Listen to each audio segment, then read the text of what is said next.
여보, 당신 맞지? 그런데 나를 모르겠다고요? 15년 전 사고로 세상을 떠난 줄로만 알았던 남편이 아들의 결혼식장 한복판에 백만장자가 되어 나타났습니다. 서진은 숨이 턱 막혀 그대로 굳어버렸어요. 눈앞에 선 남자는 분명 그녀가 사랑했던 남편이었습니다. 하지만 그의 표정엔 단 한 조각의 기억도 감정도 없었죠. 마치 처음 보는 사람을 대하듯 차갑고 낯선 눈빛이었습니다. 그는 왜 저를 기억하지 못하는 걸까요? 그를 삼켜버린 15년 동안 도대체 어떤 비밀이 숨겨져 있었던 걸까요? 사연 시작 전 구독과 좋아요 부탁드리고 어디서 듣고 계신지도 댓글로 남겨주시면 그곳으로 행운이 가득하길 바라겠습니다. 저는 한서진입니다. 52살이에요. 어느새 평범한 중년 여성이 되었네요. 오늘은 제 아들 지우의 결혼식 날입니다. 28살이 된 아들이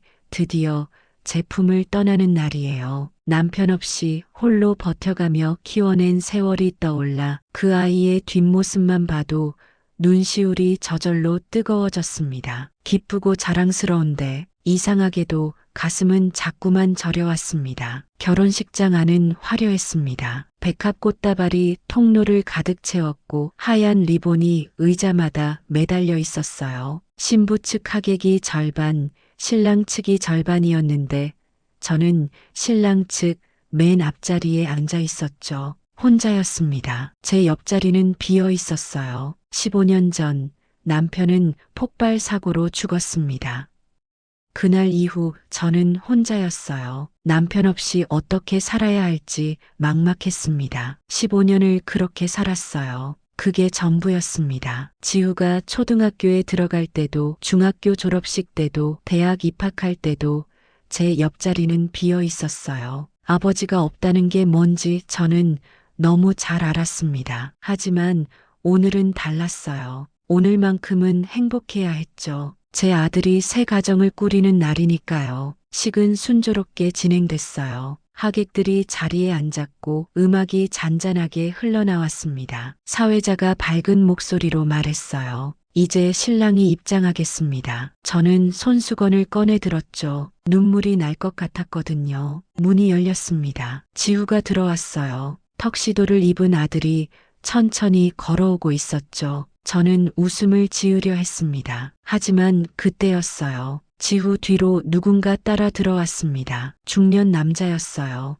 50대 중반쯤으로 보이는 단정한 정장 차림의 남자였죠. 회색 양복에 진한 남색 넥타이를 맨 그가 지후 바로 뒤에서 걷고 있었습니다. 저는 고개를 갸웃했어요. 누구지? 저 사람은 왜 신랑과 함께 들어오는 거지? 그런데 이상했습니다. 식장 안 사람들이 웅성거리기 시작했어요. 신부 측 하객들이 수군거렸죠. 누군가 작게 소리쳤습니다. 저 사람. 신랑 측 친척들도 고개를 돌려 서로 눈짓을 주고받았어요. 뭔가 이상한 분위기였습니다. 저는 그제야 그 남자를 제대로 봤습니다. 심장이 멎는 것 같았어요. 아니, 이럴 수가. 그 얼굴. 저는 그 얼굴을 알고 있었습니다. 15년 동안 매일 밤 꿈에서 봤던 얼굴이에요. 사진 속에서, 추억 속에서, 제 기억 속에서 수천 번도 넘게 마주쳤던 얼굴이었죠. 조금 나이가 들었지만 틀림없었습니다. 그 눈매, 그 코, 그 입술선까지 모두 똑같았어요. 강도윤, 제 남편이었습니다. 아니, 죽은 남편이었어요. 15년 전에 죽은 남편이었죠. 숨이 막혔습니다. 손이 떨렸어요. 손수건이 바닥에 떨어졌지만 죽지 못했습니다. 그냥 그를 바라볼 수밖에 없었어요. 꿈인가 싶었죠. 아니, 환각인가 싶기도 했습니다. 그는 천천히 걸어오고 있었습니다. 지후 바로 뒤에서요. 마치 보호자처럼, 아니 아버지처럼 걷고 있었죠. 걸음걸이도 똑같았어요. 오른발을 살짝 바깥쪽으로 디디는 버릇까지 그대로였습니다. 하지만 뭔가 달랐습니다. 그의 눈빛이요. 옛날 도윤은 따뜻한 사람이었어요. 웃는 얼굴이 많았고 제 손을 잡을 때마다 힘을 꽉 줬죠. 겨울이면 제 손을 호호 불어주던 사람이었습니다. 하지만 지금 저 앞에 걸어오는 남자의 얼굴은 차가웠어요. 냉정했습니다. 감정이 없는 사람처럼 보였죠. 마치 다른 사람 같았어요. 저는 일어섰습니다. 주변 사람들이 저를 쳐다봤어요. 하지만 신경 쓸 겨를이 없었습니다. 저는 비틀거리며 통로로 나갔어요. 다리가 후들거렸지만 걸어야 했죠. 여보, 제 목소리는 떨리고 있었습니다. 그가 걸음을 멈췄어요. 지우도 멈췄습니다. 아들이 깜짝 놀란 표정으로 저를 바라봤죠. 엄마, 지우가 작게 물었습니다. 하지만 저는 대답할 수 없었어요. 그저 도윤만 바라봤죠. 도윤이 저를 봤습니다. 그의 눈동자가 저와 마주쳤어요. 15년 만에 마주한 남편의 눈이었죠. 갈색 눈동자, 쌍꺼풀 없는 눈, 눈꼬리가 살짝 처진 모양까지 모두 똑같았습니다. 하지만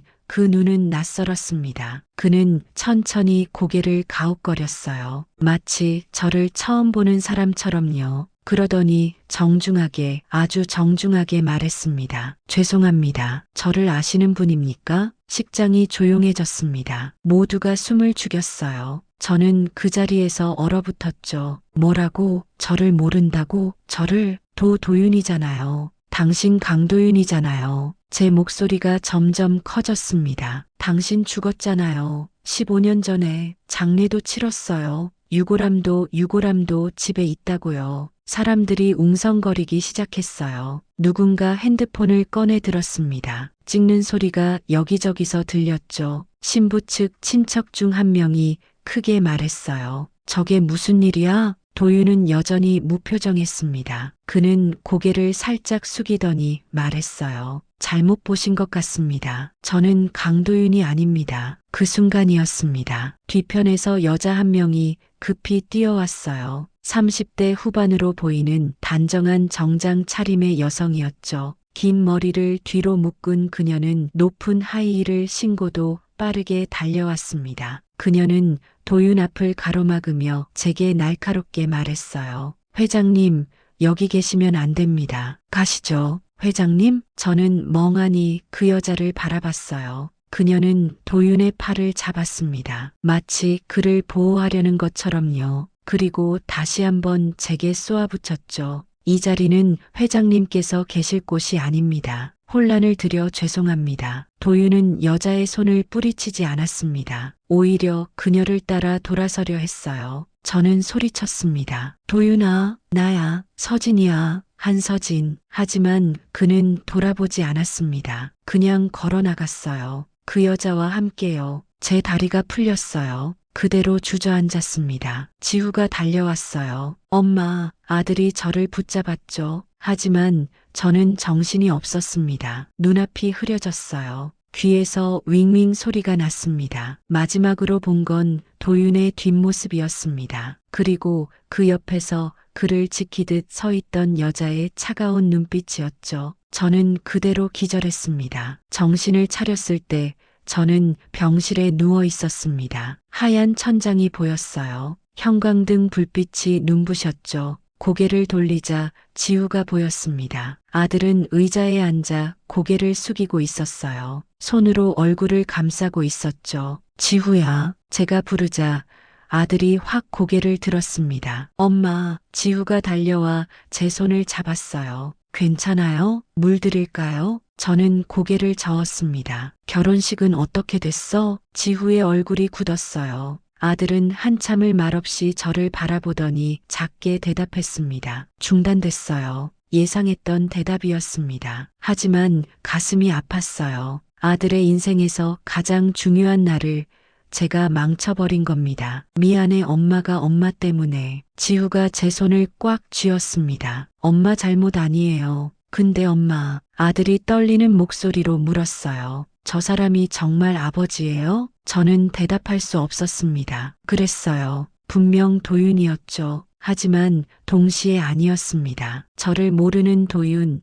회장님이라 불리는 도윤, 다른 여자와 함께 있던 도윤, 모르겠어. 제 목소리는 잠겨 있었습니다. 지우는 한숨을 쉬었어요. 그러더니 주머니에서 핸드폰을 꺼냈습니다. 엄마, 이거 봐요. 아들이 보여준 화면에는 기사가 떠 있었습니다. 아시아 최대 투자그룹 HK인베스트먼트 강도윤 회장 사진도 있었어요. 결혼식장에서 봤던 그 남자였습니다. 정장을 입고 기자들 앞에 서 있는 모습이었죠. 표정은 여전히 차가웠어요. 저는 기사를 읽기 시작했습니다. 강도윤 회장은 10년 전 HK인베스트먼트를 설립했다고 했어요. 아시아 전역에 투자하는 회사였죠. 자산 규모가 10조 원이 넘는다고 했습니다. 싱가포르에 본사가 있고 서울과 도쿄에도 지사가 있다고요. 그리고 한 줄이 눈에 들어왔습니다. 강도윤 회장은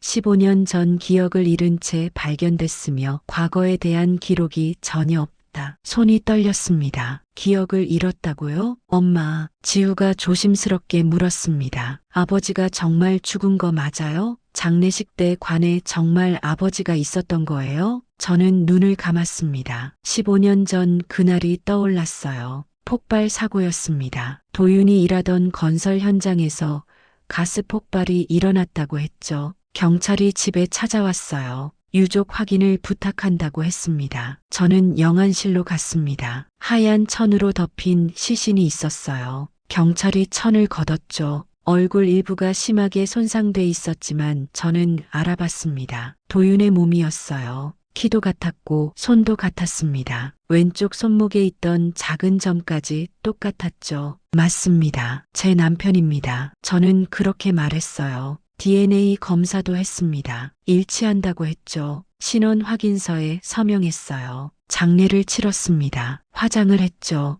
유골함을 받았어요. 모든 게 완벽했습니다. 그런데 도윤이 살아 있었습니다. 지후야, 저는 눈을 떴습니다. 엄마도 모르겠어. 분명 장례를 치렀는데, 분명 관에 아버지가 있었는데, 지후의 얼굴이 창백해졌어요. 아들은 한참을 말없이 서 있더니 고개를 저었습니다. 이상해요, 엄마. 뭔가 이상해. 저도 그렇게 생각했습니다. 다음 날 저는 퇴원했어요. 집으로 돌아왔죠. 지우는 신부 오수연과 잠시 떨어져 있기로 했다고 했습니다. 정리할 시간이 필요하다고요. 저는 거실 서랍을 열었습니다. 맨 아래 칸에 오래된 상자가 있었어요. 15년 동안 한 번도 열지 않았던 상자였죠. 손이 떨렸지만 열었습니다. 안에는 도윤의 물건들이 들어 있었어요. 결혼 반지, 시계, 지갑, 그리고 사진들이었습니다. 저는 사진을 한 장씩 꺼내봤어요. 신혼여행 때 찍은 사진이었습니다. 제주도 바닷가에서 웃고 있는 도윤과 저였죠. 지후 돌잔치 사진도 있었어요. 도윤이 아들을 안고 활짝 웃고 있었습니다. 그리고 마지막 사진, 사고 나기 이틀 전에 찍은 가족 사진이었어요. 셋이 함께 찍은 마지막 사진이었죠. 도윤은 지우를 어깨에 태우고 있었고 저는 그 옆에서 웃고 있었습니다. 이 사람이 저를 모른다고요? 저는 사진을 가슴에 안았습니다. 눈물이 났어요. 15년 동안 참았던 눈물이 쏟아졌죠. 핸드폰이 울렸습니다. 지우였어요. 엄마, 큰일 났어요. 아들의 목소리가 다급했습니다. 왜? 무슨 일인데? HK인베스트먼트 본사 주소 찾았어요. 서울 강남이에요. 엄마, 저 지금 가려고요. 저는 벌떡 일어났습니다. 엄마도 갈게. 1시간 뒤 저는 지우와 함께 강남의 한 빌딩 앞에 서 있었습니다. 30층짜리 유리 건물이었어요. 입구에는 HK인베스트먼트라는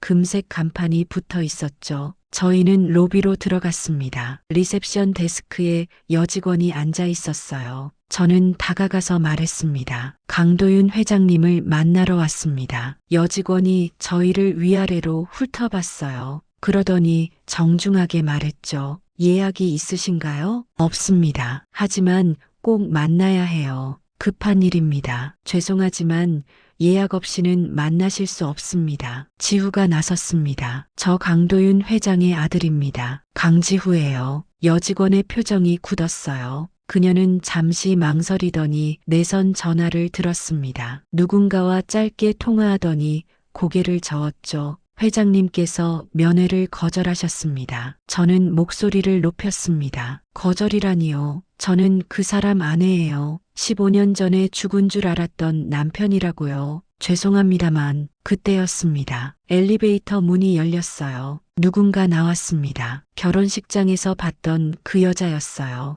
윤채린이라는 이름표를 단 그녀가 저희에게 다가왔습니다. 한서진 씨, 강지후 씨, 저는 고개를 끄덕였습니다. 채린은 차갑게 말했어요. 회장님은 두 분을 모릅니다. 다시는 이곳에 오지 마세요. 모른다고요? 제 목소리가 떨렸습니다. 저 사람 아내라고요. 15년을 함께 산 아내예요. 채린이 저를 똑바로 바라봤습니다. 그녀의 눈빛은 차가웠어요. 회장님은 15년 전 기억이 없습니다. 과거도 없고요. 그분에게 당신들은 낯선 사람일 뿐이에요. 기억이 없다고 해서 사실이 바뀌는 건 아니잖아요. 지후가 소리쳤습니다. 채리는 한숨을 쉬었어요. 그러더니 조용히 말했죠. DNA 검사라도 하시겠어요? 그럼 믿으시겠습니까? 저는 숨이 막혔습니다. 당신 뭔가 숨기고 있죠? 채린의 얼굴에 잠깐 동요가 스쳤어요. 하지만 금방 사라졌습니다. 숨길 게 뭐가 있겠어요?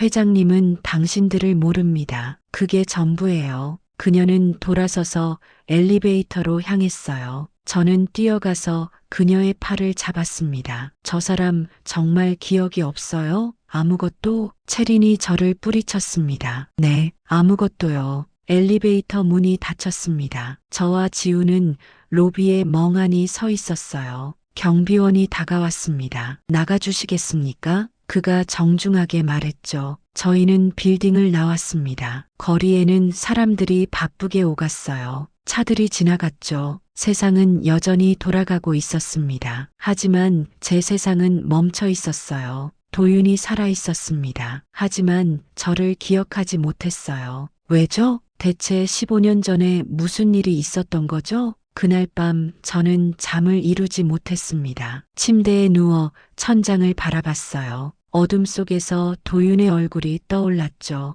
결혼식장에서 저를 바라보던 그 낯선 눈빛이요. 저를 아시는 분입니까? 그 말이 계속 머릿속에 맴돌았습니다. 새벽 4시가 됐어요. 더 이상 누워 있을 수 없었습니다. 저는 일어나 서재로 갔어요. 맨 위 선반에 오래된 파일 박스가 있었죠. 15년 전 사고 자료였습니다. 당시 경찰이 준 서류들, 신문 기사 스크랩, 보험 서류까지 모두 보관해 뒀어요. 한 번도 다시 보고 싶지 않았지만 버릴 수도 없었던 것들이었죠. 저는 박스를 내려 책상에 놓았습니다. 먼지가 풀썩 날렸어요. 손이 떨렸지만 뚜껑을 열었습니다. 맨 위에 신문 기사가 있었어요. 성남 건설 현장 가스 폭발, 3명 사망. 기사 날짜는 15년 전 5월 12일이었습니다. 사진도 함께 실려 있었어요. 완전히 무너진 건물, 소방차, 구급차가 보였죠.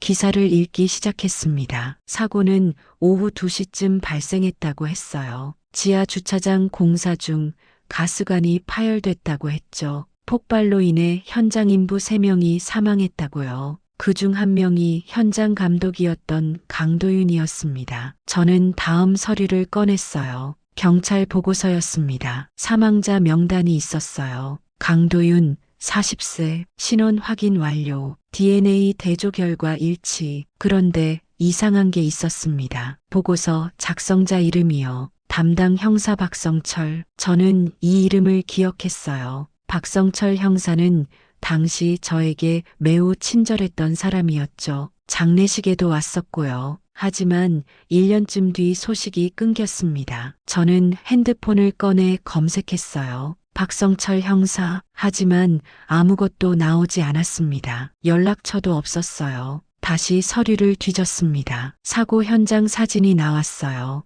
여러 장이었죠. 무너진 벽, 깨진 유리, 그을린 바닥이 보였습니다. 그리고 마지막 사진에서 뭔가 눈에 띄었어요. 현장 한쪽에 서 있는 남자였습니다. 정장을 입은 중년 남자가 팔짱을 낀 채 현장을 바라보고 있었어요. 표정이 묘했습니다. 슬퍼 보이지 않았어요. 오히려 무표정했죠. 사진 뒷면에 메모가 있었습니다. 현장 소유주 차민국, 도윤의 형이었습니다. 저는 기억을 더듬었어요. 차민국은 건설회사를 운영했었죠. 도윤은 그 회사에서 현장 감독으로 일했고요. 사고가 난 건설 현장도 민국의 것이었습니다. 그런데 장례식 때 민국은 오지 않았어요. 이상했죠. 동생이 죽었는데 형이 장례식에 안 온다는 게요. 당시 저는 그냥 사이가 안 좋은가 보다 생각했습니다. 슬픔에 빠져 있어서 깊이 생각하지 못했어요. 하지만 지금 생각해보니 이상했습니다. 저는 노트북을 켰어요. 포털 사이트에 들어가 검색했죠. 성남 건설 현장 폭발 사고 기사가 몇 개 나왔습니다. 하지만 전부 당시 기사였어요. 15년 전 것들이었죠. 최근 기사는 없었습니다. 차민국 건설, 이번엔 회사 정보가 나왔어요. 차민국은 지금도 건설 회사를 운영하고 있었습니다. 회사 이름은 바뀌었지만요. CM건설이라는 이름이었어요. 홈페이지에 들어가 봤습니다. 깔끔한 사이트였어요. 회사 소개, 프로젝트 실적, 임직원 소개 페이지가 있었죠. 대표이사 차민국, 사진도 있었습니다. 50대 후반의 남자가 무표정하게 카메라를 바라보고 있었어요. 결혼식장에서 봤던 도윤과 조금 닮았습니다. 하지만 더 날카로워 보였어요. 저는 회사 전화번호를 적었습니다. 다음 서류를 꺼냈어요. 보험금 지급 내역서였습니다. 당시 도윤은 생명보험에 가입돼 있었어요. 사망보험금으로 2억 원을 받았죠. 그 돈으로 지후 대학 등록금을 냈고 집 대출도 갚았습니다. 그런데 서류를 자세히 보니 이상한 점이 있었어요. 보험금 청구 날짜가 사고 닷새 뒤였습니다. 너무 빨랐어요. 보통은 몇 주, 몇 달 걸리는 일인데 닷새 만에 처리됐다는 게 이상했죠. 저는 메모를 시작했습니다. 의문점 하나, 신원 확인이 너무 빨랐다. 의문점 둘, 차민국이 장례식에 오지 않았다. 의문점 셋, 보험금이 너무 빨리 나왔다. 의문점 넷, 담당 형사 박성철의 행방, 손이 떨렸습니다. 혹시 사고가 아니었던 걸까요? 아니, 그럴 리 없어요. DNA 검사까지 했는걸요. 분명 도윤이 맞다고 했어요. 하지만 그럼 지금 살아있는 도윤은 대체 누구죠? 머리가 아팠습니다. 저는 한숨을 쉬고 다시 노트북 앞에 앉았어요. 이번엔 다르게 검색했습니다. 강도윤 HK인베스트먼트 여러 기사가 나왔어요. 경제 뉴스들이었죠. 강도윤 회장이 어느 회사에 투자했다, 어느 프로젝트를 성공시켰다는 내용들이었습니다. 한 기사를 클릭했어요. HK인베스트먼트 강도윤 회장, 수수께끼 같은 인물, 부재가 눈에 들어왔습니다. 10년 전 호련이 나타나 아시아 투자업계 평정, 과거는 베일에 쌓여 기사를 읽었습니다. 강도윤 회장은 10년 전 갑자기 투자업계에 나타났다고 했어요. 어디서 왔는지 어떤 배경인지 아무도 몰랐다고 했죠. 하지만 그의 투자 감각은 탁월했고 단숨에 업계 정상에 올랐다고 합니다. 그리고 한 문장이 눈에 띄었어요.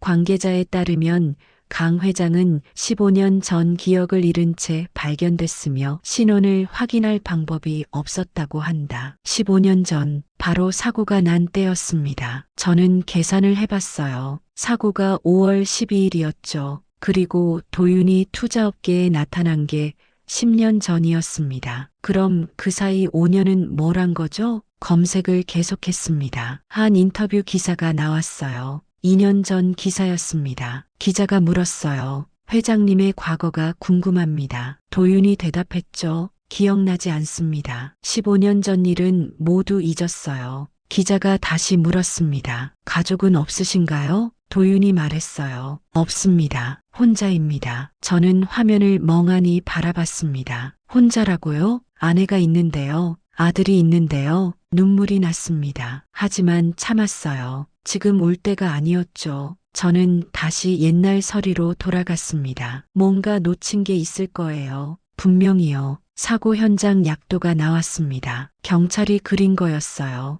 폭발 지점, 사망자 위치, 증거물 위치가 표시돼 있었죠. 그런데 한 곳에 빨간 동그라미가 쳐져 있었습니다. 미확인 혈흔. 저는 눈을 크게 떴어요. 미확인 혈흔이라고요? 메모를 찾아봤습니다. 작은 쪽지가 끼워져 있었어요. 박성철 형사의 필체였죠. B형, 피해자 3명 모두 어형, 추가 조사 필요. 손이 떨렸습니다. 현장에 다른 사람이 있었다는 거잖아요. 그럼 그 사람은 누구죠? 왜 기록에 없죠? 저는 벌떡 일어났습니다. 더 이상 혼자서는 안 되겠어요. 도움이 필요했죠. 핸드폰을 들었습니다. 지우에게 전화를 걸었어요. 지우야, 엄마야. 엄마, 지금 새벽 5시인데요. 미안해. 근데 엄마 질문 하나만 할게. 너 차민국 아저씨 기억나? 지우가 잠시 침묵했습니다. 아빠 형이요? 거의 기억 안 나는데요. 장례식 때도 안 왔잖아요. 그래. 그 사람 회사 주소 좀 찾아줄 수 있어? 왜요? 저는 깊게 숨을 쉬었습니다. 만나봐야 할 것 같아. 뭔가 알고 있을 거야. 지우가 대답했어요. 알겠어요. 아침에 보내드릴게요. 전화를 끊었습니다. 저는 다시 서류를 바라봤어요. 뭔가 숨겨진 게 있었습니다. 15년 전 그날 진짜로 무슨 일이 있었던 거예요. 도윤은 정말 죽었던 걸까요? 아니면 누군가 그를 죽은 것처럼 만든 걸까요? 그렇다면 왜요? 창밖이 밝아오고 있었습니다. 해가 뜨고 있었어요. 저는 결심했습니다. 진실을 밝혀내야 했어요. 도윤을 위해서가 아니라 저를 위해서요. 15년 동안 속아 살았다면 그 진실을 알 권리가 있었죠. 오전 10시 지우가 집에 왔습니다. 아들은 평소와 달라 보였어요. 얼굴이 굳어 있었고 눈가에 다크서클이 짙었죠. 잠을 제대로 못 잔 게 분명했습니다. 엄마, 지우가 소파에 앉으며 말했어요. 차민국 회사 주소 찾았어요. 근데 엄마, 진짜 거기 가실 거예요? 저는 고개를 끄덕였습니다. 가봐야지. 그 사람이 뭔가 알고 있을 거야. 지우가 한숨을 쉬었어요. 그러더니 조심스럽게 물었습니다. 엄마 혹시 아버지가 정말 죽은 게 아니었다면 왜 우리한테 안 온 걸까요?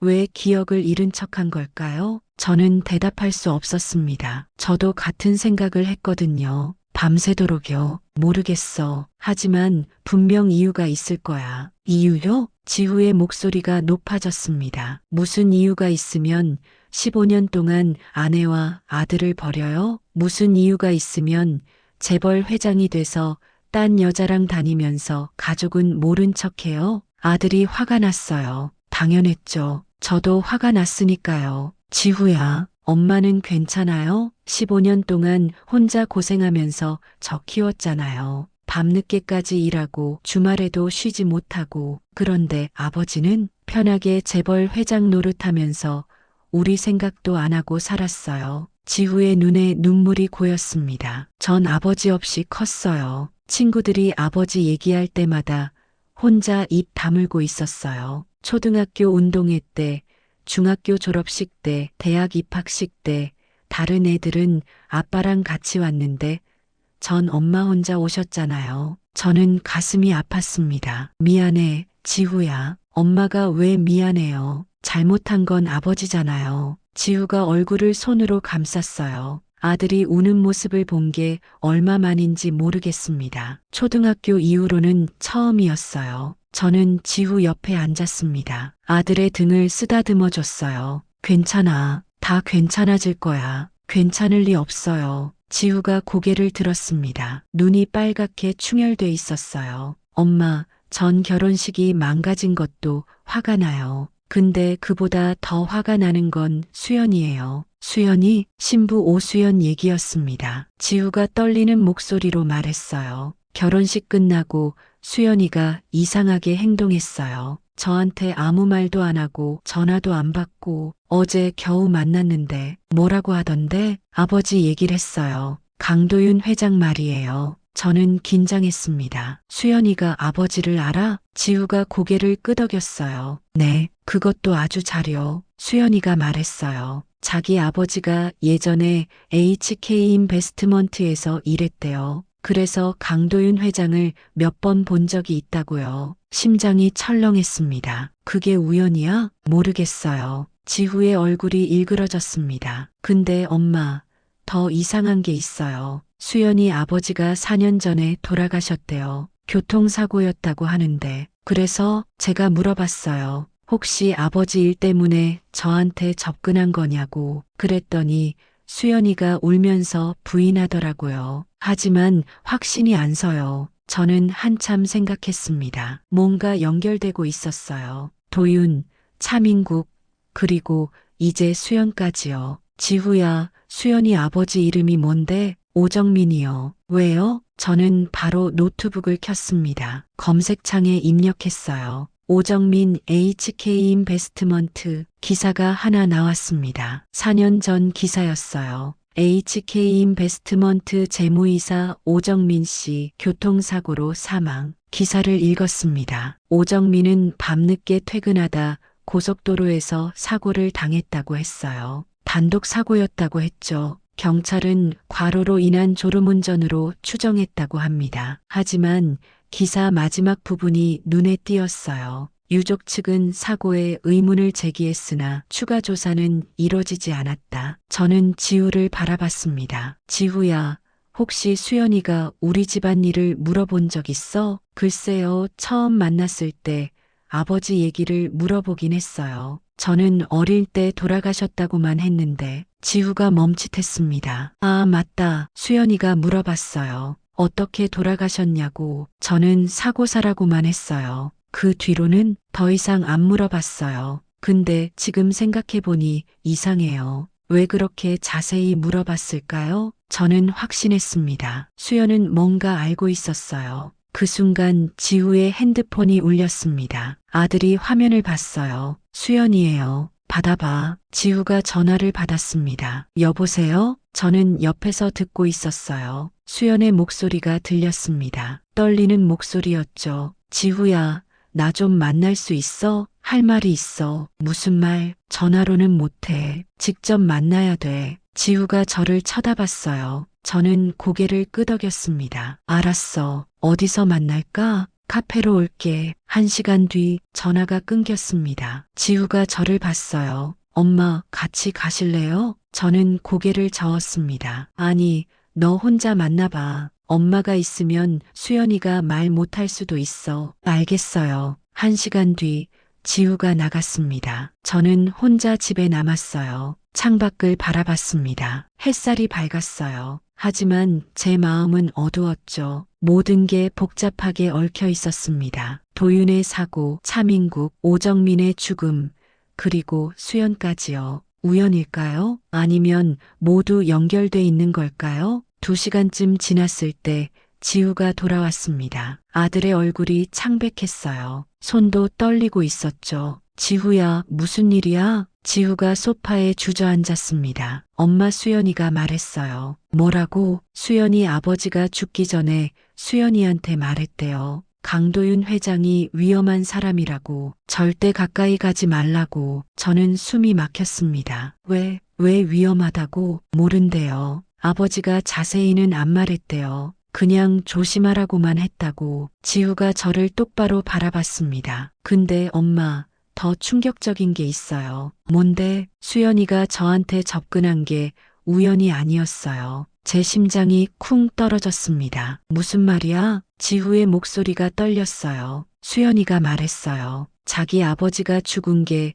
강도윤 회장 때문이라고 생각한대요. 증거는 없지만 확신한대요. 그래서 복수하려고 저한테 접근했다고요. 복수? 네. 강도윤 회장의 가족을 찾아서 진실을 밝혀내려고 했대요. 저는 말문이 막혔습니다. 지우가 울먹이며 말했어요. 엄마, 전 수연이를 사랑했어요. 진심으로요. 근데 수연이는 저를 이용한 거예요. 처음부터요. 아들이 고개를 떨궜습니다. 저는 지우를 안아줬어요. 뭐라고 위로해야 할지 몰랐습니다. 모든 게 무너지고 있었어요. 가족이, 사랑이, 믿음이, 15년 전 그날 이후로 쌓아 올린 모든 것들이요. 그리고 그 중심에 도윤이 있었습니다. 대체 당신은 누구죠? 저는 속으로 물었어요. 강도윤, 당신은 대체 무슨 짓을 한 거죠? 사흘이 지났습니다. 지우는 수연과 연락을 끊었어요.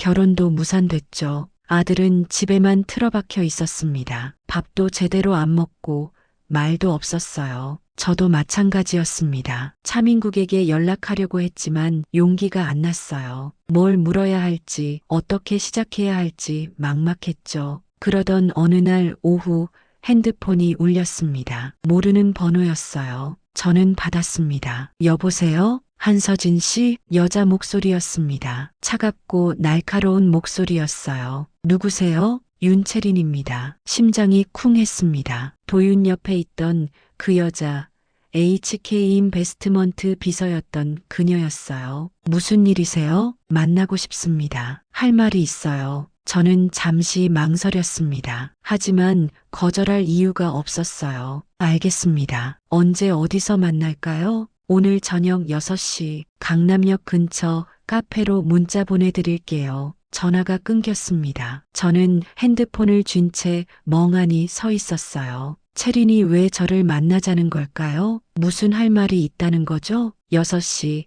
저는 약속 장소에 도착했습니다. 조용한 카페였어요. 사람이 많지 않았죠. 구석 자리에 채린이 앉아 있었습니다. 그녀는 여전히 단정한 정장 차림이었어요. 머리를 뒤로 묶었고 화장은 연했죠. 하지만 표정은 딱딱했습니다. 저는 그녀 앞에 앉았습니다. 오셨네요. 채린이 말했어요. 목소리에 감정이 없었습니다. 무슨 얘기를 하고 싶으신 거죠? 저는 바로 물었습니다. 채린은 커피를 한 모금 마셨어요. 그러더니 저를 똑바로 바라봤습니다. 회장님한테서 떨어지세요. 뭐라고요? 강도윤 회장님한테 더 이상 접근하지 마세요. 당신도, 당신 아들도요. 저는 어이가 없었습니다. 무슨 권리로 그런 말을 하는 거죠? 권리요? 채린이 비웃었어요. 저는 15년 동안 회장님을 지켜본 사람이에요. 당신보다 훨씬 오래요. 지켜봤다고요? 제 목소리가 높아졌습니다. 저는 그 사람 아내예요. 15년을 함께 산 아내라고요. 과거의 아내죠. 채린이 차갑게 말했습니다. 회장님은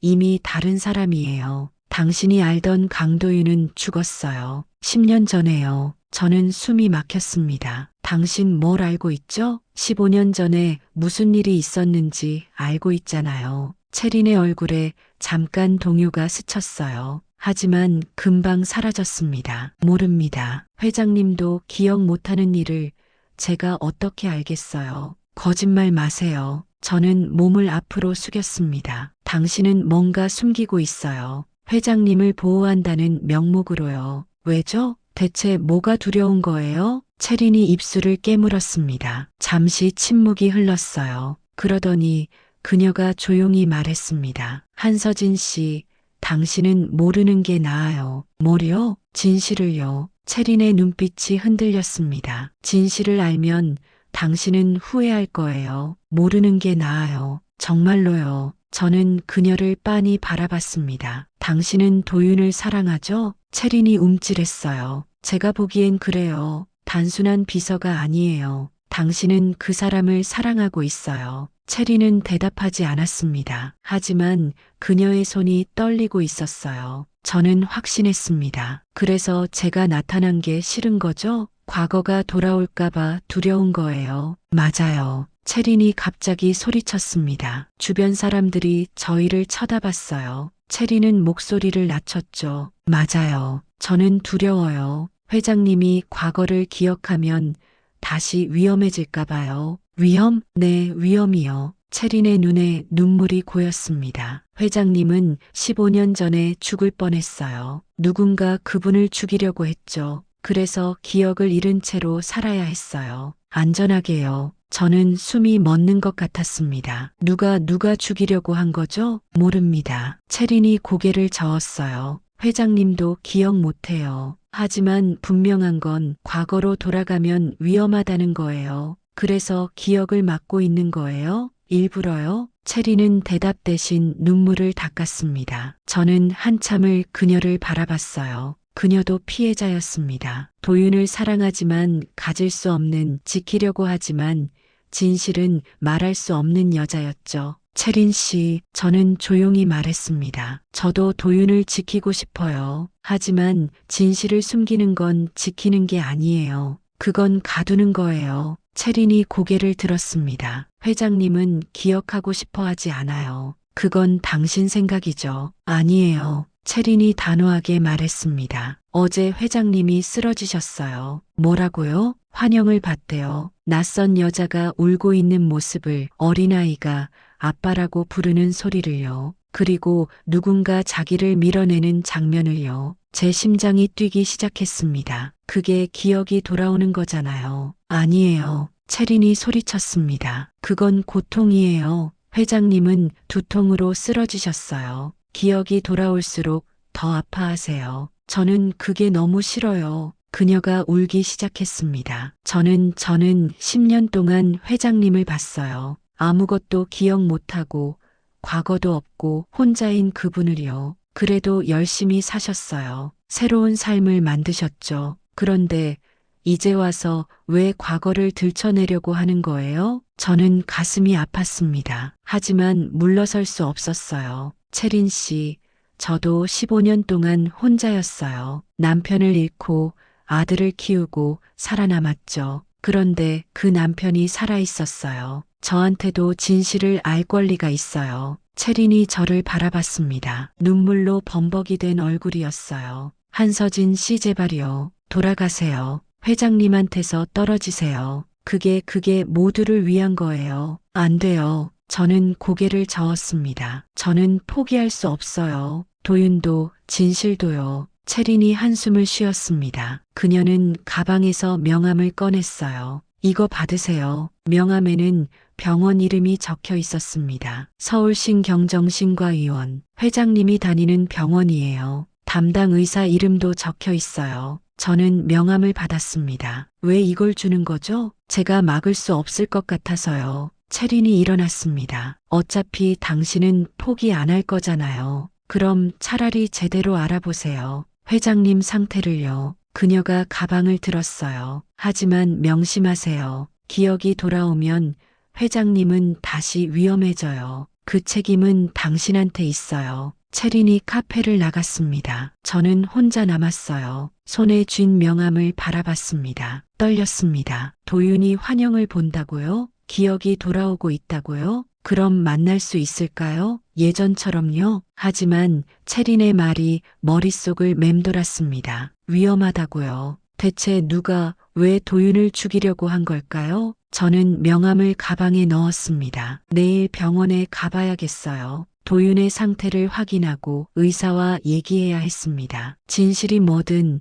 저는 알아야 했어요. 다음 날 아침 저는 병원에 가지 않았습니다. 대신 다른 곳으로 향했어요. CM건설 본사였죠. 차민국을 만나기로 결심했습니다. 더 이상 미룰 수 없었어요. 채린의 말대로 도윤이 위험에 처해 있다면 그 이유를 알아야 했죠. 그리고 그 답을 가진 사람은 차민국일 거라고 확신했습니다. 회사는 성남에 있었어요. 오래된 사무실 건물이었죠. 화려하지 않았지만 단단해 보였습니다. 저는 로비로 들어갔습니다. 차민국 대표님을 만나러 왔습니다. 리셉션 직원이 저를 쳐다봤어요. 예약이 있으신가요? 없습니다. 하지만 꼭 만나야 해요. 한서진이라고 전해주세요. 직원이 전화를 걸었습니다. 잠시 통화하더니 고개를 끄덕였어요. 3층으로 올라가세요. 엘리베이터를 탔습니다. 심장이 빠르게 뛰었어요. 손에 땀이 났죠. 3층에 도착했습니다. 문이 열리자 복도가 보였어요. 끝에 대표이사실이라는 표지판이 있었습니다. 노크했습니다. 들어오세요. 낮고 무거운 목소리였어요. 문을 열고 들어갔습니다. 넓은 사무실이었어요. 책상 뒤에 차민국이 앉아 있었습니다. 50대 후반의 남자였죠. 도윤과 닮았지만 더 날카로워 보였어요. 눈빛이 차갑고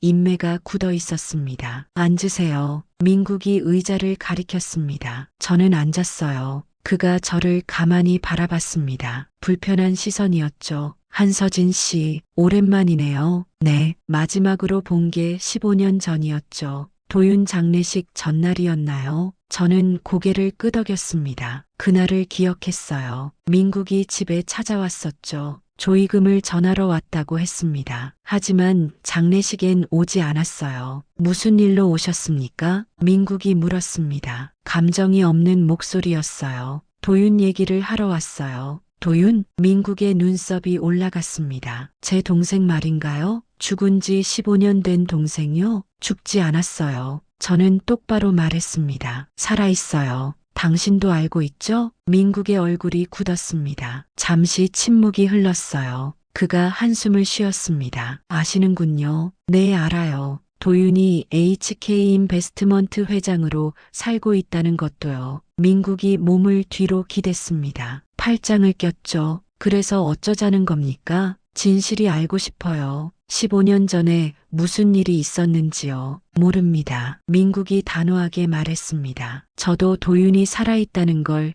최근에 알았어요. 놀랐죠. 하지만 그뿐이에요. 거짓말이에요. 제 목소리가 높아졌습니다. 당신은 뭔가 알고 있어요. 사고 현장도 당신 거였고 도윤도 당신 회사에서 일했잖아요. 민국이 책상을 손가락으로 툭툭 쳤습니다. 짜증이 난 것 같았어요. 한서진 씨, 조언 하나 하죠. 뭔데요? 더 이상 파고들지 마세요. 민국의 눈빛이 차가워졌습니다. 강도윤은 이미 죽은 사람입니다. 법적으로도 실질적으로도요. 지금 살아있는 그 사람은 다른 사람이에요. 무슨 말이에요? 같은 사람이잖아요. 아니에요. 민국이 일어났습니다. 창문으로 걸어가더니 밖을 바라봤어요. 15년 전 그날 강도윤은 죽었어요. 그 사고로요. 지금 살아있는 건 껍데기일 뿐이에요. 저는 이해할 수 없었습니다. 대체 무슨 소리를 하는 거예요? 민국이 돌아섰습니다. 한서진 씨,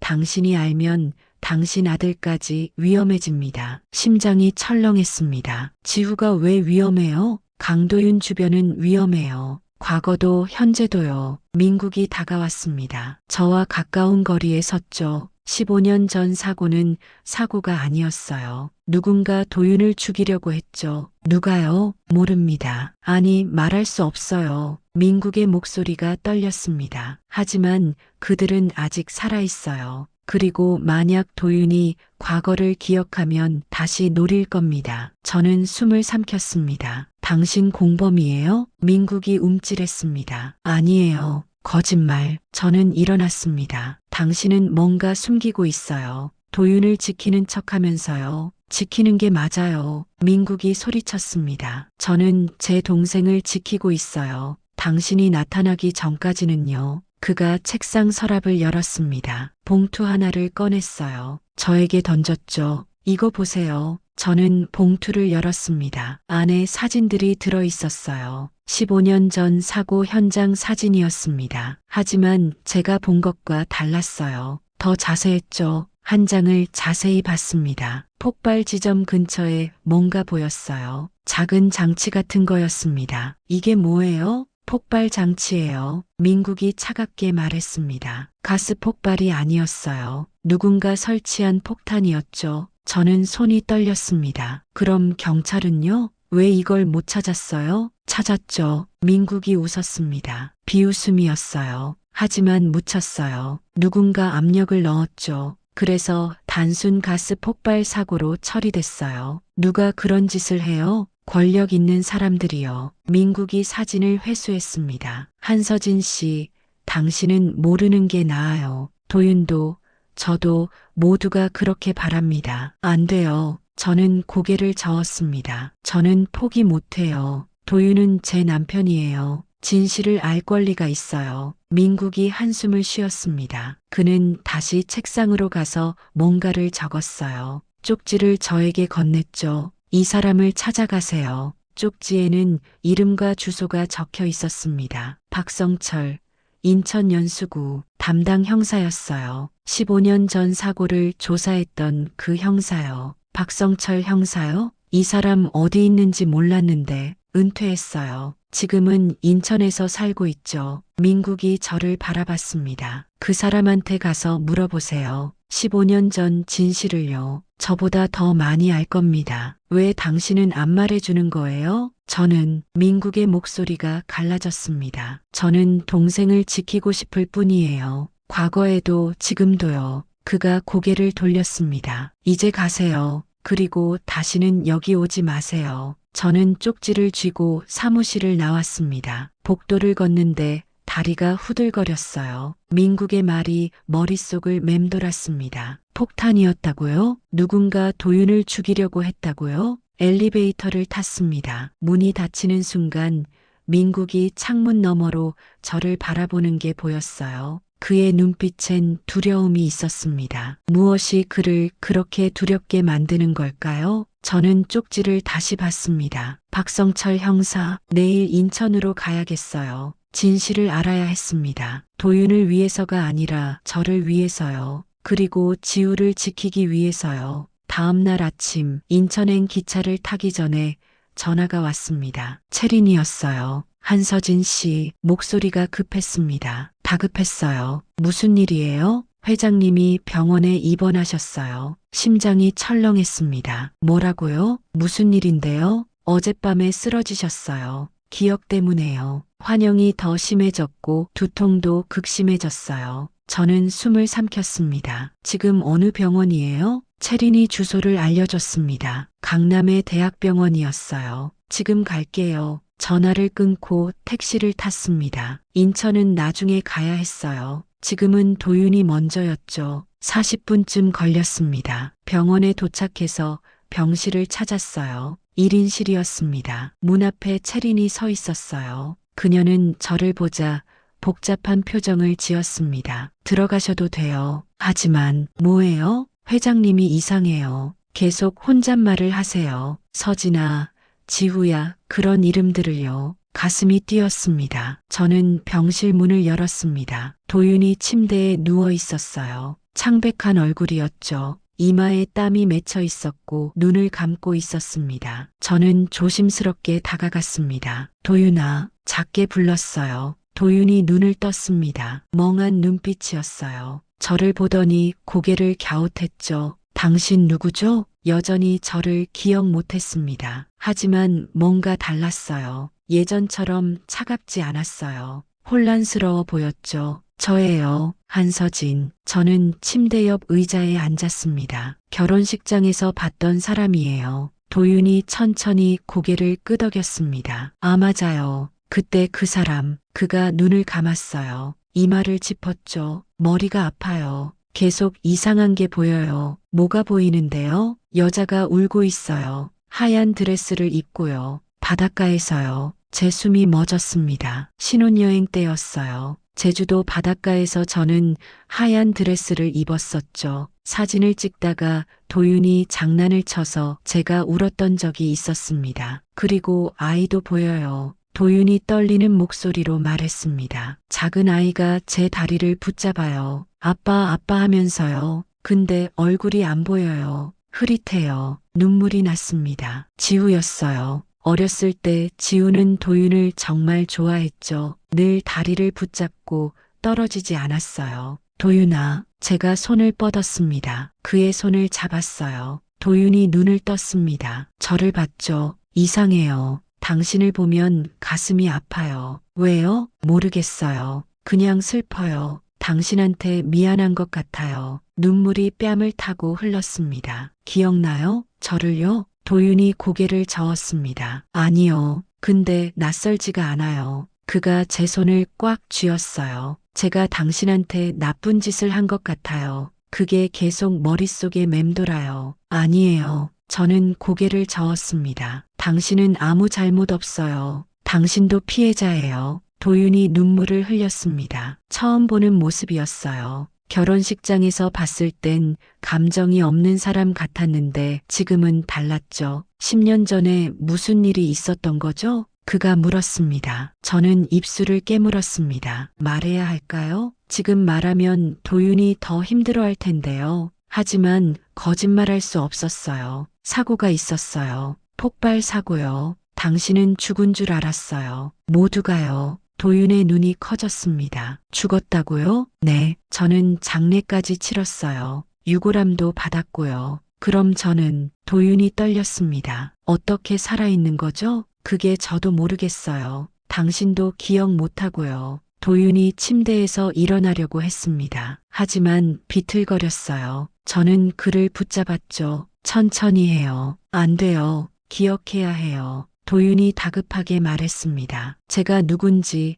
뭘 했는지 알아야 해요. 이렇게 살 수 없어요. 그 순간 병실 문이 열렸습니다. 채린이 들어왔어요. 그녀는 저희를 보더니 놀란 표정을 지었죠. 회장님, 괜찮으세요? 채린, 도윤이 그녀를 봤습니다. 내 과거에 대해 알고 있죠? 제발 말해줘요. 채린이 입술을 깨물었습니다. 회장님, 채린, 도윤이 소리쳤습니다. 10년 동안 당신은 절 지켜봤어요. 분명 뭔가 알고 있을 거예요. 제발 말해줘요. 채린의 눈에 눈물이 고였습니다. 회장님, 저는 회장님이 다치실까봐. 다쳐도 괜찮아요. 도윤이 침대에서 완전히 일어났습니다. 비틀거렸지만 버텼어요. 모르는 게 더 아파요. 이 환영이, 이 두통이 진실을 숨기는 것보다 더 고통스러워요. 채린이 울기 시작했습니다. 회장님, 15년 전에 누군가 회장님을 죽이려고 했어요.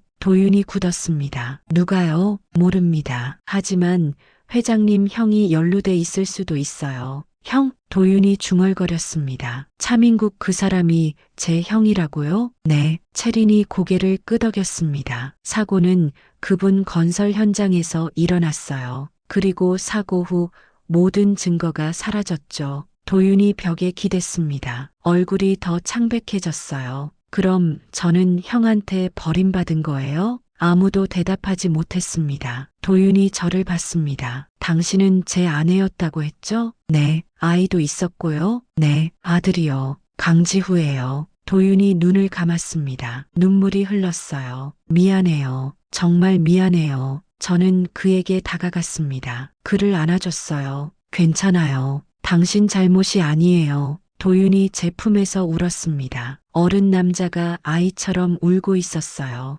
한참을 그렇게 있었습니다. 채리는 조용히 병실을 나갔어요. 도윤이 진정됐을 때 저는 그를 침대에 눕혔습니다. 쉬어요. 지금은 쉬는 게 중요해요. 한서진 씨, 도윤이 제 손을 잡았습니다. 저 기억하고 싶어요. 당신을, 아들을, 우리의 시간을요. 기억할 거예요. 천천히요. 도와줄 수 있어요? 저는 고개를 끄덕였습니다. 당연하죠. 도윤이 작게 웃었습니다. 15년 만에 보는 그의 미소였어요. 예전과 똑같았습니다. 저는 그의 곁에 앉았어요. 손을 잡은 채로요. 밖에서 해가 지고 있었습니다. 붉은 노을이 병실을 물들였죠. 새로운 시작 같았어요. 아니, 끝나지 않았던 이야기의 재개였습니다. 하지만 저는 알고 있었어요. 진짜 진실은 아직 드러나지 않았다는 걸요. 누가 왜 도윤을 죽이려고 했는지요. 그 답을 찾아야 했습니다. 박성철 형사를 만나야 했어요.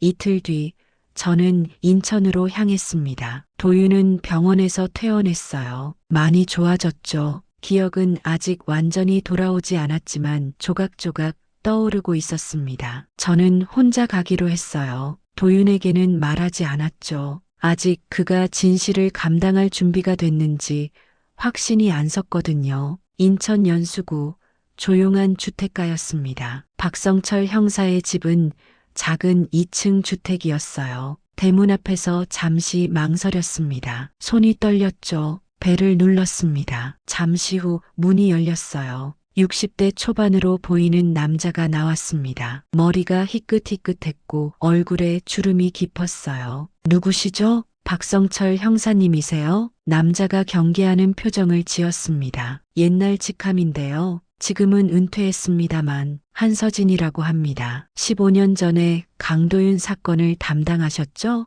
박성철의 얼굴이 굳었습니다. 그는 한참 저를 바라보더니 한숨을 쉬었어요. 들어오세요. 거실은 단정했습니다. 소파가 2개 있었고 책장에는 책들이 빼곡했어요. 앉으세요. 박성철이 차를 내왔습니다. 저희는 마주 앉았죠. 어떻게 절 찾으셨습니까? 차민국 씨가 알려줬어요. 박성철이 쓴웃음을 지었습니다. 민국 씨가요. 그 사람도 참 이제 와서 양심이 돌아온 모양이네요. 형사님, 15년 전에 무슨 일이 있었나요? 저는 바로 물었습니다. 박성철이 차를 한 모금 마셨어요. 한참을 침묵하더니 입을 열었습니다. 한서진 씨, 제가 말하면 당신은 충격받을 겁니다. 괜찮아요. 알아야 해요. 박성철이 고개를 끄덕였습니다. 15년 전 성남 건설 현장 폭발 사건, 공식 기록엔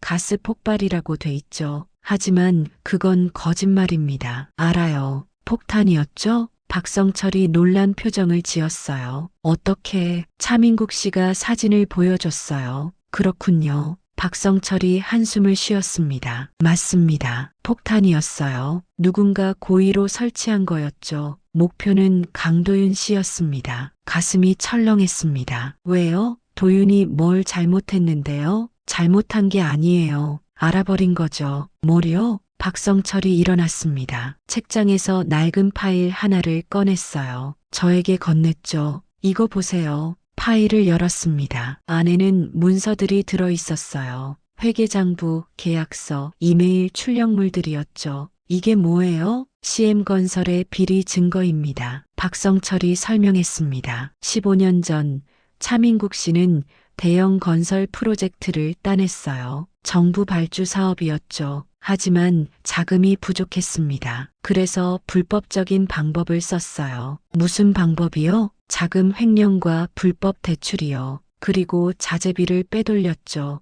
부실 공사를 한 겁니다. 저는 숨을 삼켰습니다. 그걸 도윤이 알았다고요? 네. 강도윤 씨는 현장 감독이었어요. 자재 상태를 확인하다가 이상한 점을 발견했죠. 조사를 시작했고 결국 진실을 알게 됐습니다. 박성철이 계속 말했어요. 도윤 씨는 형한테 따졌어요. 제대로 하라고. 이러다 사람 죽는다고요. 하지만 민국 씨는 듣지 않았습니다. 오히려 도윤 씨를 협박했죠. 그래서 도윤이 증거를 모았어요. 고발하려고요. 저는 손이 떨렸습니다. 그걸 알고 민국 씨가 아니에요. 박성철이 고개를 저었습니다. 차민국 씨가 직접 한 건 아닙니다. 하지만 관련은 돼 있어요. 무슨 말이에요? 박성철이 다른 서류를 꺼냈습니다. 민국 씨 뒤에 큰 손이 있었어요. 정치인과 재벌이었죠. 그들이 프로젝트에 투자했고 돈을 빼돌리는데 가담했습니다. 도윤 씨가 고발하면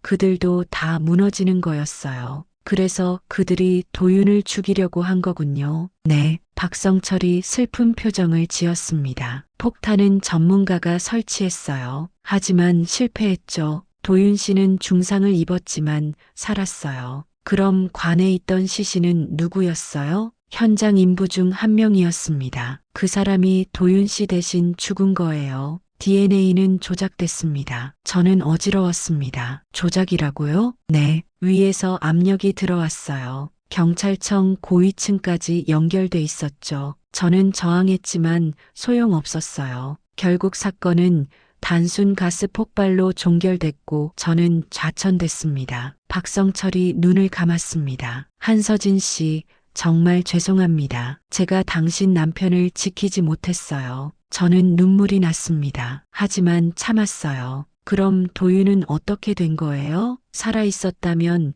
왜 우리한테 안 온 거죠? 그건 저도 최근에야 알았습니다. 박성철이 또 다른 서류를 꺼냈어요. 도윤 씨는 사고 직후 의식불명 상태로 발견됐어요. 누군가 그를 몰래 빼돌렸죠. 누가요? 국제투자 조직이었습니다. 그들은 한국에서 사업하던 중이었고 우연히 이 사건을 알게 됐어요. 도윤 씨를 구출해서 해외로 데려갔죠. 치료를 받게 했고요. 왜요? 왜 모르는 사람을 도와준 거예요? 도윤 씨가 가진 정보 때문이었습니다. 박성철이 설명했습니다. 도윤 씨는 건설업계 내부 정보와 비리 네트워크를 알고 있었어요. 그 정보는 투자 조직에 유용했죠. 그래서 구해준 겁니다. 하지만 도윤은 기억을 잃었잖아요. 맞아요. 폭발로 인한 뇌 손상이었죠. 기억을 잃었지만 능력은 남아 있었어요. 분석력, 판단력, 투자 감각 같은 거요. 그래서 그 조직은 도윤 씨를 키웠습니다. 새로운 신분을 줬고 10년 뒤엔 독립시켰어요. 저는 모든 퍼즐이 맞춰지는 걸 느꼈습니다. 그래서 HK 인베스트먼트 회장이 된 거군요. 네, 박성철이 고개를 끄덕였습니다. 하지만 도윤 씨는 과거를 몰랐어요. 자신이 누구였는지, 가족이 있었는지요. 그냥 새로운 삶을 살았던 겁니다. 저는 한참을 아무 말도 못했습니다. 도윤은 피해자였어요. 처음부터 끝까지요. 형사님, 그럼 지금은요? 도윤이 기억을 되찾으면 어떻게 되나요? 박성철의 얼굴이 어두워졌습니다. 위험합니다. 15년 전 그 사람들이 아직 살아있어요. 권력도 더 커졌죠. 만약 도윤 씨가 과거를 기억하고 증거를 찾으면 다시 노릴 겁니다. 그럼 어떻게 해야 하죠? 증거를 확보해야 합니다. 박성철이 파일을 저에게 밀었어요. 이 문서들을 가지세요. 그리고 검찰에 고발하세요.